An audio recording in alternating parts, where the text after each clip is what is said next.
Welcome back to another episode of the Ben and Bergs podcast. I'm Ben, your favourite high school dropout and founder of Collective Shift. And not alongside me today is Bergs, your favourite MBA and COO of Collective Shift. He is Crook. We're here to bring you world-class crypto research, strategies and insights to help you crush this crypto bull market, as well as a behind-the-scenes view of us scaling Australia's leading crypto research company. But today we have an epic guest, and it's going to be a far better conversation without Bergs. We've got Tori West, the best Australian heptathlete in 16 years. And I'm going to get Tori to explain what on earth a heptathlete is and what they do in a second. She recently got back from the 2024 Olympics in Paris. She is ranked in the top 24 heptathletes in the world, which, if you think about a tennis equivalent, that's actually an absolutely massive deal. She's a blockchain developer and entrepreneur running her own company, Equil Labs. And she's building a sports data network on blockchain, which is super, super exciting. And she recently spoke at the Collective Shift online summit. She's creating content. She's doing all sorts of stuff, traveling around the world, killing it, and super excited to have her jump on the podcast. Thanks, Tori. Thanks, Ben, for having me. No worries at all. First of all, can you describe what sports, what things you do as a heptathlete? Because I know there's a lot. Sure. So the heptathlon that I do is a track and field event. It comprises of 7 events that you do over 2 days, and you get a point score based on how well you do. So the 7 events are 100-meter hurdles, high jump, shot put, 200, long jump, javelin, 800. And interestingly, it was actually one of an evolution of the original Olympic events. So the Olympics started off in ancient Greece, and they did like a pentathlon, which was like discus, running, wrestling, throwing a javelin. So obviously I do the modern version for women, and men do a decathlon. So yeah, it's pretty crazy. And then, okay, so you got the Olympic stuff, which is crazy alone that you're doing that, and you're also building your own crypto project. So you want to just quickly describe what you're doing on the crypto side as well? Yeah, sure. So I've been a software developer for the last 10 years. I'm self-taught, and I got into blockchain in 2021 development, and in 2022 I got a grant from the XRP Ledger. Well, Ripple? No, it wasn't Ripple. It was XRP Ledger grants. And I started building out this network, a sports data network, which basically allows athletes to tokenize their data. I believe that every bit of data that you produce as an athlete, whether that's training data, health data, performance data, you should own in a wallet. And that's really what I'm doing. I'm trying to build a network for that and create a really intuitive experience for athletes to experience the benefits of blockchain. I love it. I love the idea of like building a product based on a problem that you have. Like, I think that's the best sort of business, right? Like, you sort of probably been through that, and now you're trying to build something that you wish you had, or how you can help other athletes. Yeah, that's exactly what I'm doing. It's actually it's the coolest journey ever, because I get to do it alongside my passion of athletics. Like, I know athletics, you can only do it for a certain period of your life. You grow older and you mature and go into different phases. And I've always known that. And so I was actually more successful as a software developer than an athlete until the Olympics. So people wonder, like, oh, if you're an athlete, aren't you doing that full time? Like, how do you? It's like, well, I actually couldn't do athletics unless I had a full-time job, because quite frankly, there's very minimal ways to earn actual income. People would assume in Australia, we love our Olympians, we love sport, that if you go to the Olympics, like, you're supported and all. It's just not the case. Like, I paid close to $35,000 just to qualify for the Olympics, and I got no support from our governing body or government in that process. So that's just a reality of it. It's a privilege to do this sport, and I honestly would not be able to do it unless I worked full time, which is why I'm very passionate about unlocking the value of athlete data using blockchain, because I really think I'm not the only athlete that experiences this, and I'm resourceful enough to make a way, but most athletes can't figure that stuff out, and I really want to help. Yeah. So, like, what is the normal remuneration strategy for an Olympic athlete? Like, how do most athletes that are training for the Olympics make money? Yeah, it's a really good question. Each sport is quite different. I can only really speak firsthand on track and field. What you'll find in a lot of Olympic sports, and a lot of people will be familiar with this if you're familiar with blockchain, is that it's highly centralized. We've got the Olympic governing body, which is a central body, and then you have each sporting body, which has an international centralized governance body. And then each country has its own centralized governance body. And so what you find with those ones is, because it's highly centralized and they're, the central figure of, power, there isn't a lot of innovation and viable business models for generating income. And then if you're generating income, then you can disperse it to athletes. It's just not that. That's just not how it is. All the income, well, not all of it, most of it goes up into preserving the governing body that is. So what you see in athletics in Australia, for instance, we have a governing body for track and field. But if you look at their financials, they do get income. They get nice government grants. They get, some commercial income from sponsorship if they're smart and they have business-minded people, in middle management. But you'll see a lot of it actually just goes to salaries. It goes to staff. It goes to travel. It doesn't directly necessarily go straight to athletes. And that's purely, it's just because it's highly centralized. That's the way it's always been done. There hasn't really been any sort of real innovation or, I guess, business models to come in. We see sports like AFL and tennis, they sell tickets, they get eyes, they get attention, business, right? And even in the world, let's say tennis, that's a huge business model. You got different Grand Slams, right? It's not just one championship. You got 4 dispersed around the world. I'm pretty sure it's 4. And there's actual ways of creating income through, attentions and selling tickets. Whereas something like athletics, we've got, Olympics, right? But even that in itself is very centralized. We got world championships every 2 years, but that in itself is run by our governing body. There is no private leagues. So what do we expect? So in a sport like track and field, the only way you can really earn an income in Australia, let's say, is you either A, build your social media following. Attention is value. So if you can leverage that for sponsors, yep, that's going to work for you. You're going to earn an income. The second way is you can get some funding from the government. There is ways for athletes to earn money. It's very limited and they have tiered systems and it's very subjective. It's not very clear cut. And you'd expect that if it's coming from, centralized governing bodies that are very bureaucratic. So for me personally, even though I've hit quite good standards and I've even crossed some of the benchmarks they've set out, I've never been deemed an athlete good enough to get funding. So therefore I've had to do everything on my own back. Now, if I wanted a medal at a major, just say I want a medal at the Olympics or even place top 8, then things would change. But the process to getting to that point, you have to get there yourself. Once you're there, they'll be like, oh yeah, we'll give you something. But getting there, which is where the support should go, is the hardest part. And that's a reality check a lot of people don't realize. The assumption is always, oh, you make an Australian team. It's just not the case. It's just not the case. Yeah.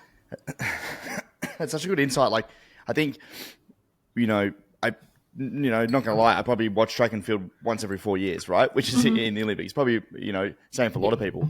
But you don't see literally the blood, sweat, and tears that goes into it for the 4 years, even just to get there to compete. And you're self-funding this, you're paying your own way, you're working to make sure you get there. Like, what's your motivation? Like, what's driving you to get back there again in LA in 4 years? I think the first one, the core of it, is just to see how good I can actually be. There's a massive amount of, I guess, fulfillment in the process of improvement as you just start to see yourself improve when you stick to a process where you actually see fruits of your labor. I think that in and of itself is the most fulfilling thing anyone can do. And it doesn't have to be for a sport. It's just like, how good can I be? That everyone feels they might have a destiny. Like, achieving that is aiming for your highest ideal, I think, is what everyone should go for. So that's probably my core driver. My second one is probably, why not? Why not me? Why can't I do it? I remember when I first started athletics, the reason I started it was I was like 4. Even at this age, I was cognizant of this. I seen another girl running a 400 and she wasn't wearing a uniform and I wasn't wearing a uniform. And because we had some commonality there, I was like, I can do this too. So I've always known that if I can see something that I feel I can do it. And it's just, why not? So they're the 2 things that drive me. And quite frankly, it's such a privilege to do it as well. Like, I get to travel the world and experience all these beautiful things and meet amazing people around the world. And, track and field is such a personal journey as well. Like, you don't get there without coaches and key people around you. So to me, it's like, one of the most fulfilling processes I've ever walked. Well, I mean, I've only got one life. I feel I could ever walk out. And, to me, COVID taught me a lot as well, because everything shut down and I couldn't compete. I learned that doing this isn't a right, which is why I feel like I don't have that entitlement about, I should be paid. It's like, no, I should be paid what I'm worth. Yeah. And secondly, doing this sport is a privilege. Every time I get to step out on that track, every time I get to train, every time I'm healthy, that's an absolute privilege. So that's awesome. So my sister plays in the National Basketball Women's League, and I see her training schedule as an athlete and what that looks like. And that's a team sport. I could only imagine what you have to do as an individual. When you're looking at the Olympics, like, we're not even talking 1%ers, like, we're talking like 0.0001%, improvements to get that extra, like, performance out of yourself. What does a normal training week look like for you? Like, what are you doing? What does the schedule look like? What are you eating? Like, how crazy do you have to get in terms of your schedule? Yeah, it's pretty intense. I train every day. So I do. Let me just think. Sometimes because I'm so deep in my process, I need actually a little mental check. Okay, so I do 3 track sessions, 4 technical sessions. So I do technical events like shot and jab. 3 gym sessions and 3 longer runs. I have usually 1 or 2 physio treatment sessions, and then I think that covers it. And each week the days may change because it's going to depend on track availability, what coaches are available.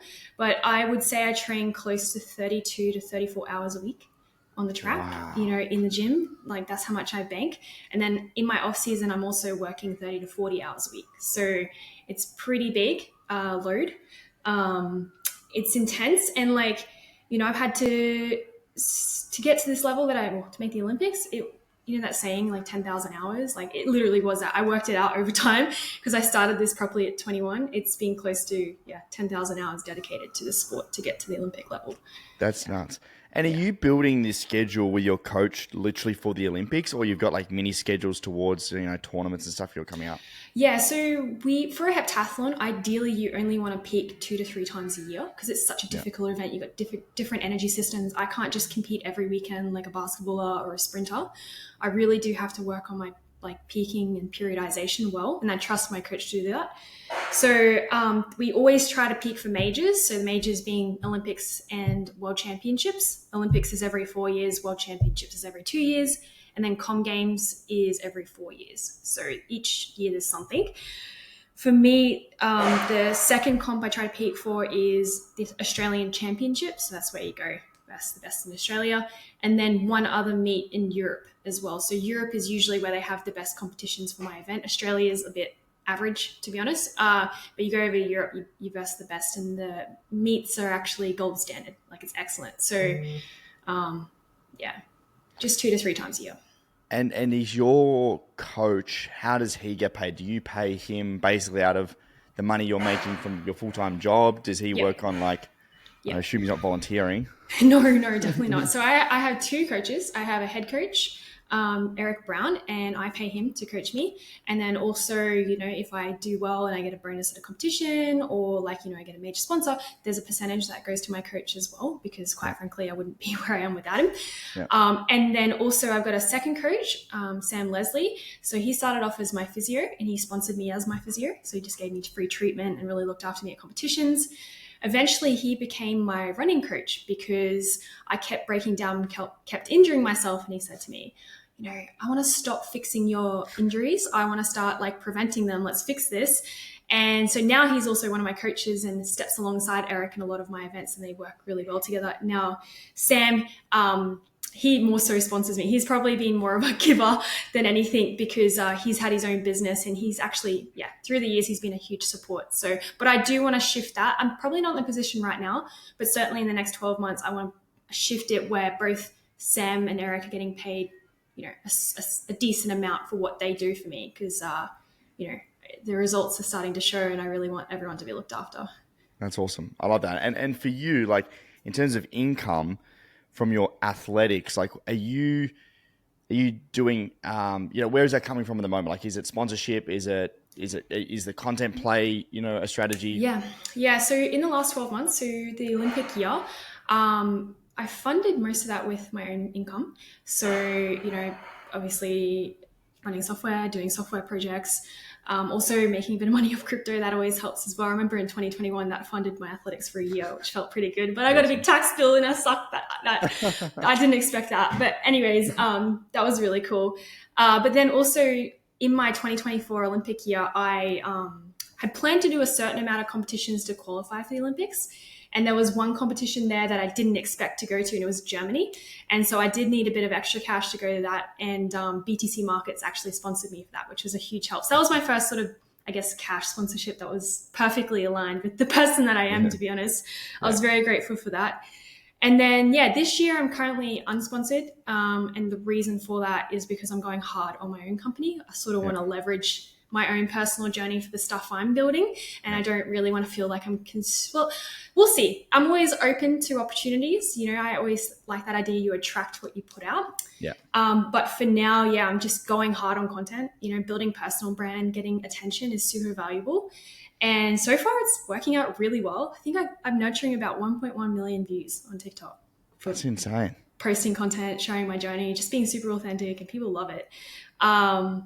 So I'm really excited to see where that goes. And that's also led to a bunch of signups for the apps I'm building, which is what I was really after. Really cool. You know, build a community, you know, because I'm building apps for athletes, right? They don't need to know anything about crypto or digital assets to benefit from it. That's my ultimate goal, because we always talk about bringing on, you know, the next wave of, you know, users, but how are we actually going to do that? You know, they're not going to be the speculative investors. These are people who, it's digital assets, it's tokenization of, you know, real things. Like, so, you know, so far my strategy is playing out really well. It looks like I might get quite a lot of people in the sports world, you know, with blockchain wallets, and then not even know about it. So it's going to be awesome. Yeah. So I want to talk about your project in a second, but coming back to content, you and I sat down, we were in Queensland, we had breakfast a few months ago, and you know, you've created content before, and then I think like, you know, you're in like this sort of crazy training period, and we were chatting like, okay, like, you know, what is it going to look like, and it was more about just getting the time to do it. Looking back in January, I don't know if you have the numbers in front of me. I think you tweeted about it the other day, and it was some pretty awesome numbers. Talk to us about like the way you've gone about creating the content. How do you think about it? Did you have a strategy? Did you just get the phone up and record? Was it really logical? Did you think about it? How did you do it? Well, so I used to do content a lot before COVID. I was doing TikTok. My little sister, I have lots of little sisters. I have 4 younger sisters. So it was very easy to get into those things. They're like, you should do this, Tori. I was like, okay. And so I was doing content for a while there and doing well.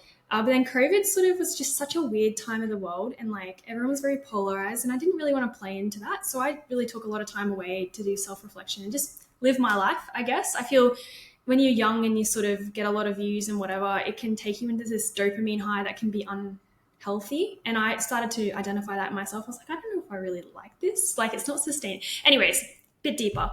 So anyways, in the Olympic year, to be frank, I missed the biggest opportunity to put out content. Because look how many eyes go on the Olympics and how interesting that journey is. And I didn't do anything because I was so focused on qualifying. I had so much pressure of, you know, my own business and trying to get things done. I had a lot of odds against me in qualifying. I just put my head down and I worked and I qualified and I got it done. And then I got to the end of the year and I was like, oh, no one's seen it. Like, you know, people who know you, who are close to you, and that's great. And that's realistically, that's all you really need in terms of validation and, you know, surrounding yourself with the right people. But I realized I missed a lot of opportunity in terms of, you know, sharing about my story and inspiring others, and also, you know, bringing awareness about the things I'm doing. There's no point building great things and living this like great life that, you know, could impact people if no one knows about it. And that was a deep check. And I had that meeting with you, and you were sharing what you're doing, and you're killing it. You know, consistency across all platforms. People listen to you when you speak. You have a great personal story in terms of where you came from and what you're doing now, and you're passionate. I was like, okay, I feel like I can do this too. Like Ben's doing it great. And it was, interestingly, that was after the SwiftX event. There was a guy at that event who came up to me named Devin Cooper. He's a videographer, and he's a really nice guy. He's like, I loved hearing you talk. You know, I have this idea for a podcast where basically I film your whole day, we chat. It's a podcast in real life as opposed to a studio. He's like, can we do it? And I said, yeah, sure. So we did that the week before Christmas last year. And he came out and he filmed a whole day of my life. And at first I was nervous, obviously. And then I got more comfortable towards the end of the day. And as I spoke, I realized, and we finished the day, I just had this high. I'm like, Tori, you have to share. You have to put yourself out there. Devin's wanting recording it. He's saying like there's value there, and like he's enjoying the process. We had a great creative flow. But honestly, that was the catalyst. That filming day, what I had with Devin, I was like, wow, like there is so much here we can do. There's so much here we can talk about. The topics went from not just athletics, but like, you know, social media and young girls, and like, you know, what we eat, you know, surrounding yourself with the right people, how your life changes when all of a sudden you had this success, blockchain. Like there's so many crossovers and parallels, and like there's no one. So I look at my life now, you know, I'm 29 now. But when I was 18, I'd love to see someone like me share that journey. and like the realistic side of it, because everyone projects something that isn't real, especially in sport. They're like, I made it to here, but the truth is your life is not actually that inspiring. You don't have a job, you have nothing, so that's really where it began. And then getting consistent, I literally just posted one video one day, and all I did was spoke to a camera and cut it up and put some captions on. It was like 20,000 views, and I was like, oh, that was easy. And so I just started doing it every day. It didn't matter how good or bad it was, I just did it. I just recorded my life with a microphone, and then I'd cut it up and spend an hour cutting it up. Boom, done. And it was easy because all I'm doing is cutting together things I'm already doing. This is nothing put on, it's just my life. And it's paying off, and I wish I did it earlier, but at the same time, I feel it was the right time. So yeah. And that authenticity, right? Like, especially something on TikTok, like that is like the more authentic you are and the more raw it is, the better it performs, right? Yeah, I think so. People are just so sick of like, I was watching a video on TikTok this morning talking about how the views on CNN in America were like at an all-time low of like 83,000. And then you watch someone like, Brett Cooper on YouTube, who's like this, Gen Z commentator. She's getting like hundreds of thousands of views on long form content. It's like everything's shifting, young people particularly. Like I'm on a weird age group. Like I'm like right on the edge of Gen Z, and like, I'm not actually sure. My sisters are younger, so it makes me feel younger. But everything's changing, and authenticity really does break through. I think we're kind of sick of, I don't know, just so fabricated stuff, and totally. It's kind of good. I'm very grateful to be in the age we're in and seeing what's happening. 100%. Even with the White House in their press conference from the other day, they announced that they're going to be bringing in like independent podcasters and YouTubers into the actual White House press room, which has never been done before. Yeah. That's where it's going. It's 100%. There's this beautiful shift happening, and it's like, I feel now is the time to get in and create content, because everyone, it's just a great time. Yeah, 100%. Let's talk about your crypto side of things. Like, how did you get onto, so you're a software developer. What made you decide to start building on blockchain? What is it about tokenization that you like? And maybe you just go a little bit deeper into, the idea and vision around what you're building. Yeah, so got into blockchain, I think I actually bought my first Ethereum in 2017. And at first it was just because, I learned a lot of what I know in software by watching YouTube videos and being self-taught. And obviously if you're in that world, like it's very easy to fall into blockchain, because everything about blockchain is a lot of, self-taught stuff, YouTube channels and whatnot. So at that point, it was just general interest. It wasn't until COVID and the whole world shut down and I realized like things were just obscenely crazy. And I was like asking deeper questions. I was like, what the hell's going on? And then I sort of seen blockchain technology and, the solutions that it could provide through decentralization and transparency and all these beautiful fundamentals. I was like, I want in on this. I know this is going to be the future. Like it makes complete sense. That I love that idea of read, write, own. We are moving into a place where we are going to own our digital assets. We're going to own things on the blockchain through tokenization. And I initially was really interested in it for health, because obviously during COVID, health was a big thing, and health data wasn't really, people would be a bit shocked to know how unprotected it is, and where it goes, and, the vagueness of policies and whatnot. Anyways, different thing. But I thought that was too sensitive a thing to go start, trying to save the world and, health. I thought sports data was more novel and right in the world that I was already in. So I thought, okay, well, like, what sort of solutions can I apply in the sports world? As an athlete, I produce data. That data could go to Garmin, that could go to Aura, that could go to Whoop. They make money by me paying a subscription.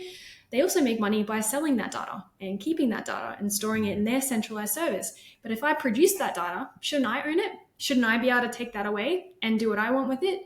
And that's just not what we sign up for when we sign up to these platforms, because we don't know any better. And that's just the way things are, So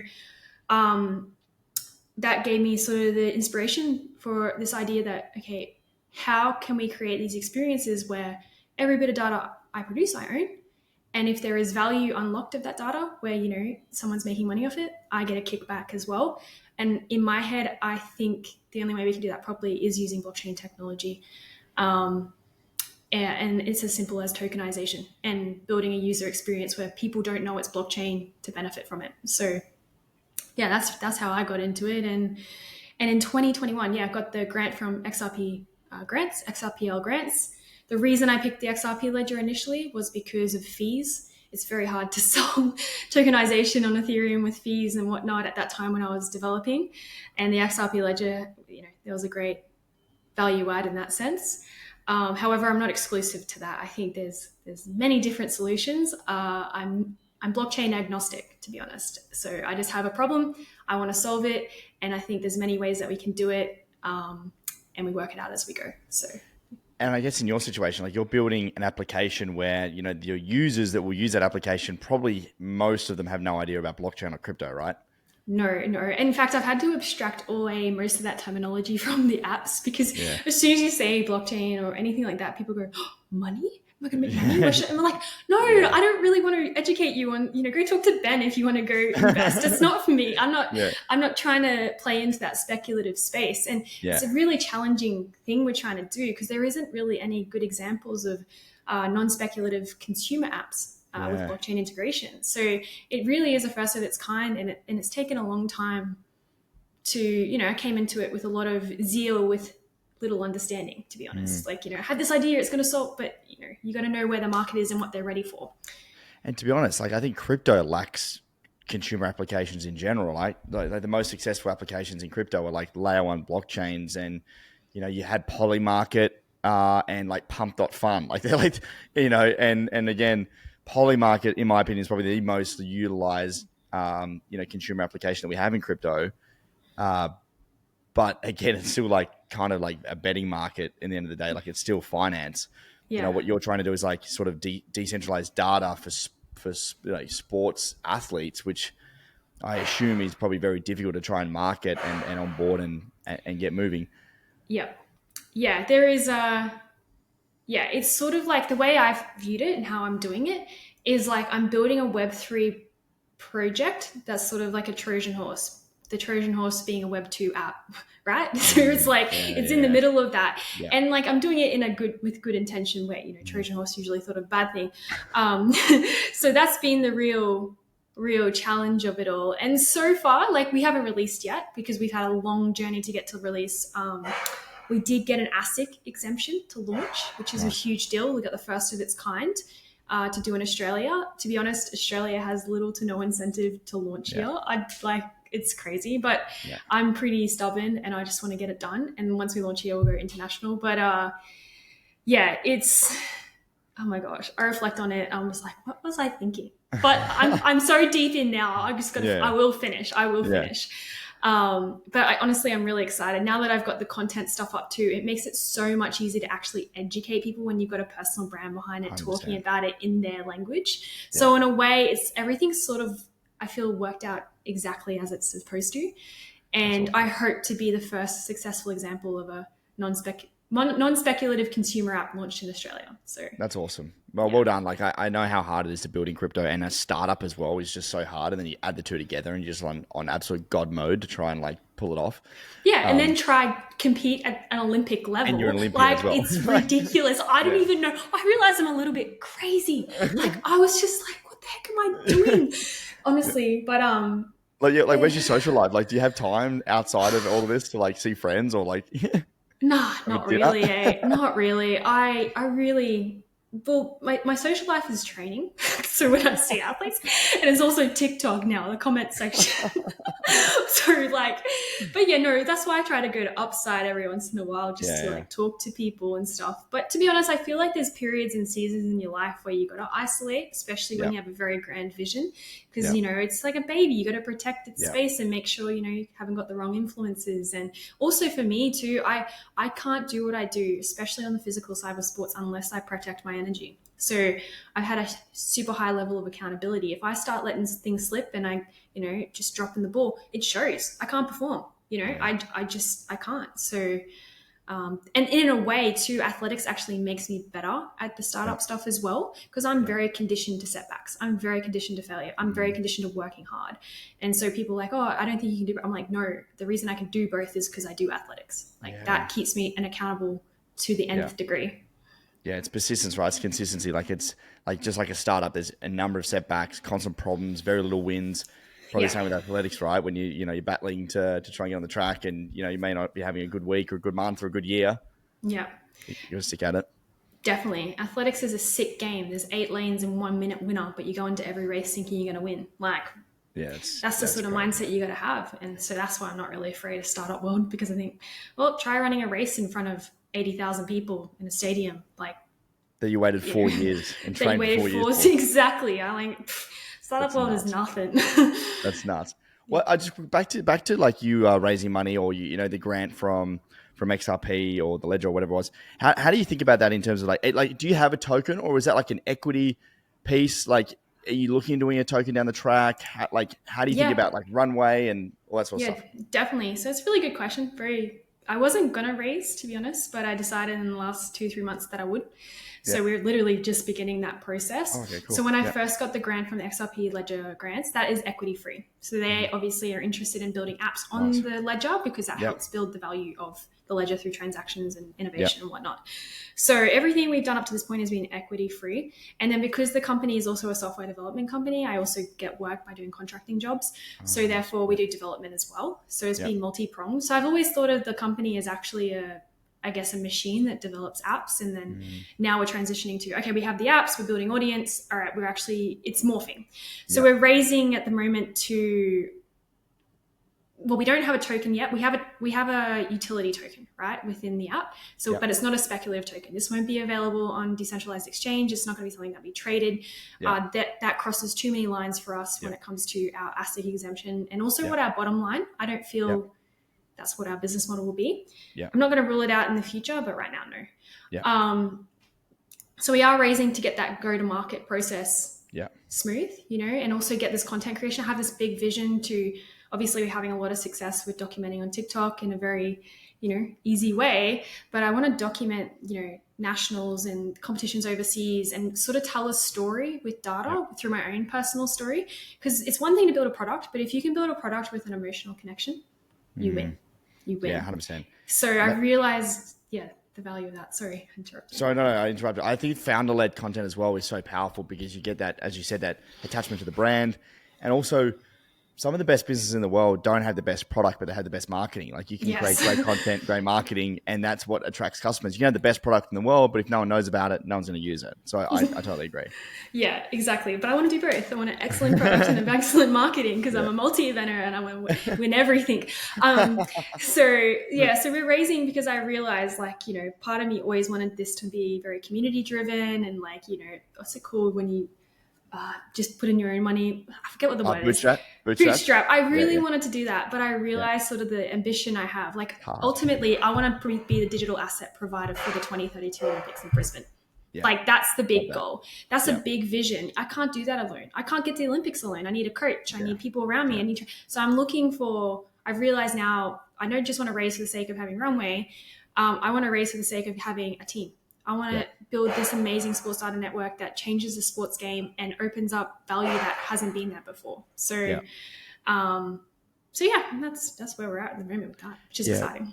I feel as though we went through a similar, like I was thinking a similar thing like 3 or 4 years ago when we raised money. It was like, look, I'd love to do this bootstrap, but like, when you're trying to build something pretty big and you don't have the resources to do that, like you've got to make a choice of slower, longer, leaner, or raise, take a bit more risk on, bring some people around you and go harder and faster. And, I think they both have pros and cons. Like, yes, you're giving up a bit of ownership with your business, but it can also get you so much faster. So much, so much faster than just doing it on your own. So yeah, I think it's a very personal question depending on your circumstances.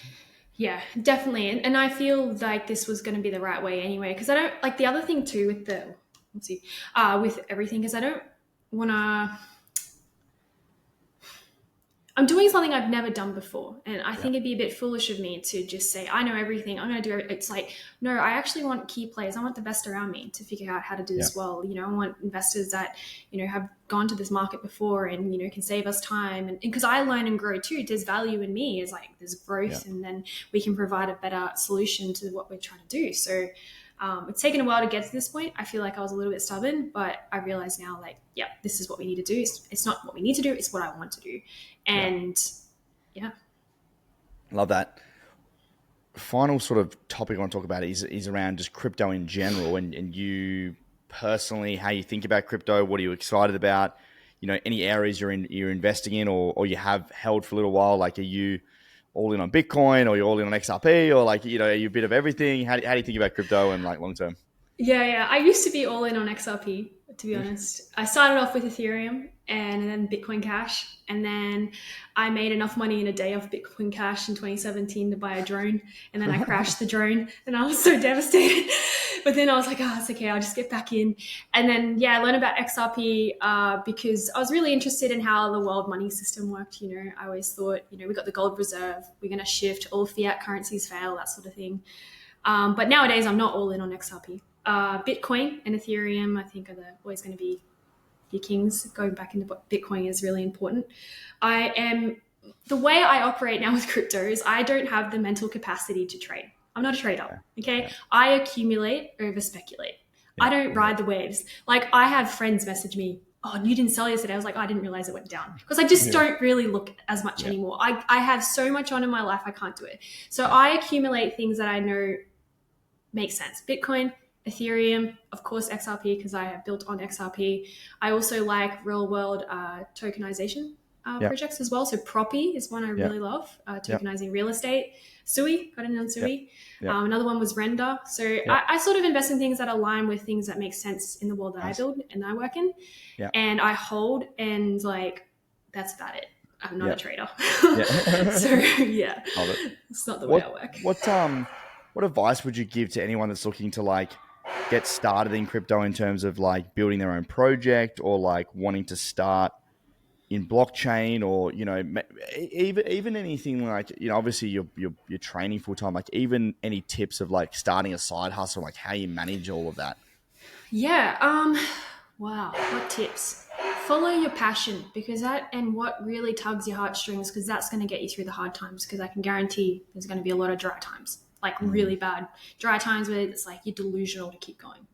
So I would say, jump in sooner than later. You actually learn faster by failing, and try to align with what really gets your heart going, because I think a lot of this space too has a lot of problems with foul players, and everyone's just chasing money, and it's, I mean, I understand that, that's whatever, we all need money, but we're also building a value ecosystem. Blockchain, and it at its core is value. It's community driven. Like, if you can build communities and build values around things that you all align on, that's more intrinsic, there's huge value there that sometimes you can't measure in dollars. So I would say look deeper into blockchain and what it's actually about, as opposed to chasing dollar signs, and that will give you the longevity to keep going. So Love that. Great way to end. Thank you so much, Tori. Where can people find you? Where is your website, your TikTok? TikTok is at Tori West __ same as Instagram. You can look up Equil Labs. It's like equil.io, EQUIL.io. And there you'll find the information about the apps we're releasing this year. And probably TikTok, honestly, is the best place to get updates now. It's from me. But we'll see.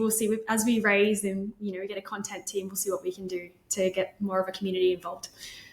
Brilliant. Tori's TikTok is awesome, folks. So go check that out. Tori, thank you so much for coming on. It's been absolutely awesome getting an inside look on like what it's like to be an Olympian and in crypto. Crazy mix, and building a startup. Unbelievable. So you're absolutely killing it. Well done. Please go and check out Tori's stuff on TikTok and check out her website. It's absolutely awesome. And if you like this episode, and if you think someone else in your network, friendship circle, work would like this episode, please share it with them. It's how we grow the podcast. And we want to keep bringing on amazing guests like Tori. So thank you so much, Tori. We'll see you next time. Thanks, Ben. See you guys.